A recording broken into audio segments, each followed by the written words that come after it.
Hello guys, how are you doing? This is Vincent Obita and welcome to another session where we are discussing nursing issues and things related to nursing practice.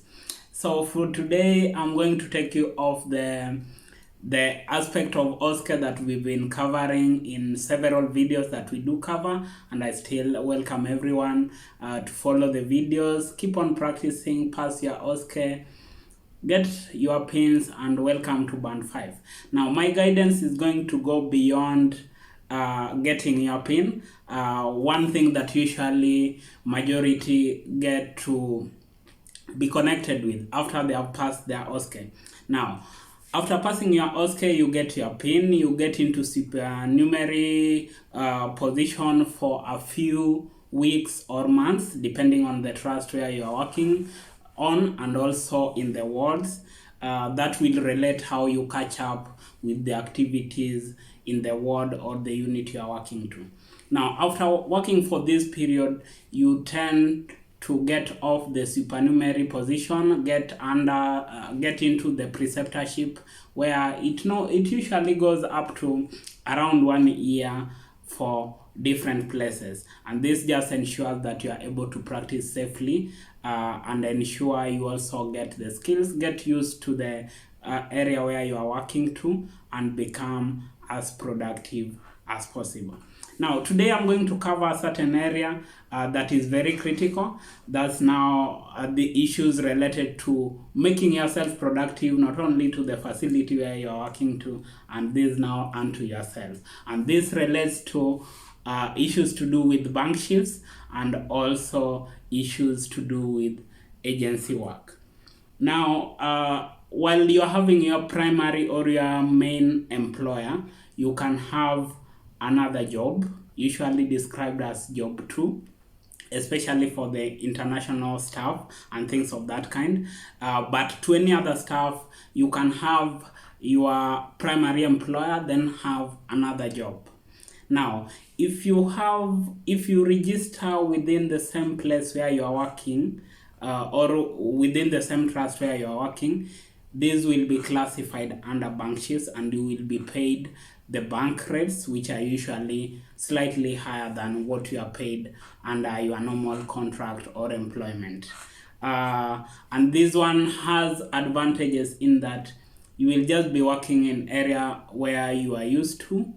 That's your workplace, so you know where everything is, how things are run, and thus tend usually to be much easier for majority. Okay, and at the same time, there are consideration unto which you will enjoy while you are working in the area where you've been assigned to under your normal duties.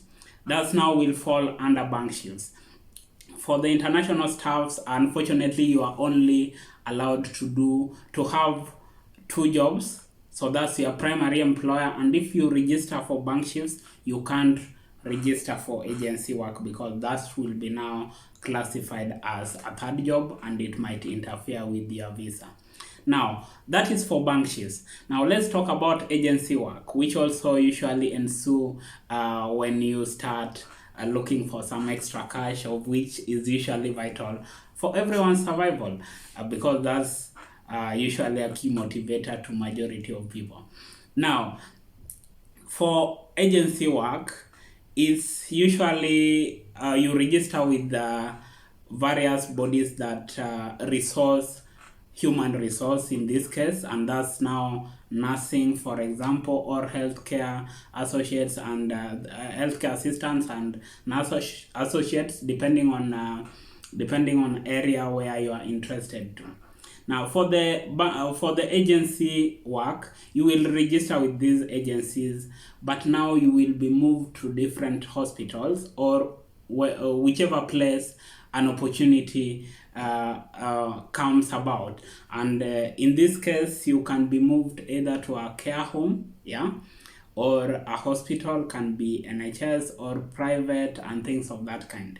Now the only challenge with the agency thing is you will have to traverse or travel a lot, yeah, and that means you have to be very, very okay with the moving around you can travel as far as you can manage, yeah, and get the tax job. And the good thing at the same time is, as far as you will be traveling, you might get some bonuses depending on traveling allowance and things of that kind. So for the agency works, the only major problem or con is usually movement, because you might be used to staying in one city or one area or one trust, and being shifted to another area where you are not used to for maybe just a day or two and things of that kind might not be very much okay with some people. At the same time, if you are used to that one, you will really enjoy agency job and you will make yourself some good money. At the same time, in terms of advantages, the agencies tends to have a higher pay that is either double or even triple or even times 4 of what your primary employer will always give.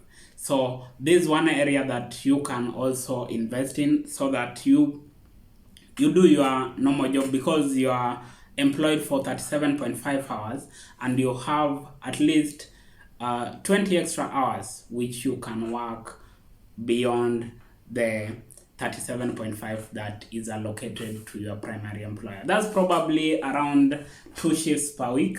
So you can opt to have 2 shifts per week or one, and do your agency job and get pay. It ranges right from £25 per hour all the way to 60 or even above, depending on the specialty you're working to, and also the location where you are going to perform this duty. So upon receiving your PIN, upon commencing your duties, getting off supernumerary and the preceptorship section, then you can get to do such jobs to get you going.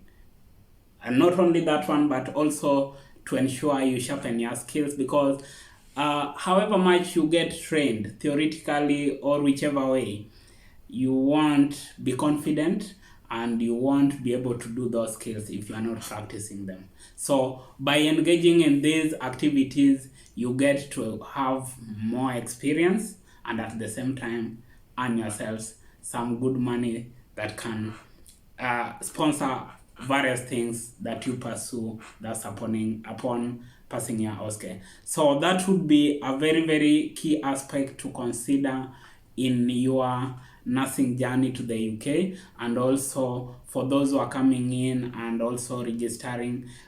Get yourself aligned with what is required.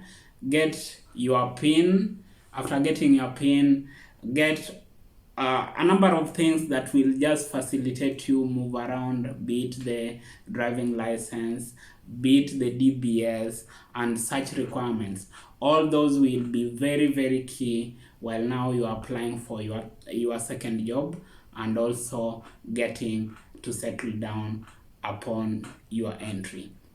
Those are areas that you can consider. And also another issue that is attached to all this while doing your agency job and all that is things to do with payment method. If you opt to have like pay as you earn, you will be sure that 20% will definitely go for your taxes and things of that kind. But you can also opt to use the umbrella companies, yeah, which are likely to guarantee you 80% of your pay and something on top. Those are considerations you ought to make while approaching your second job in terms of bank shifts and agency work. Thank you so much for that short video, and if you I would recommend that you continue subscribing to my channel, continue following what we are providing, and we will keep you posted onto various issues that we've lined up for you. Thank you so much, and see you next time. Bye.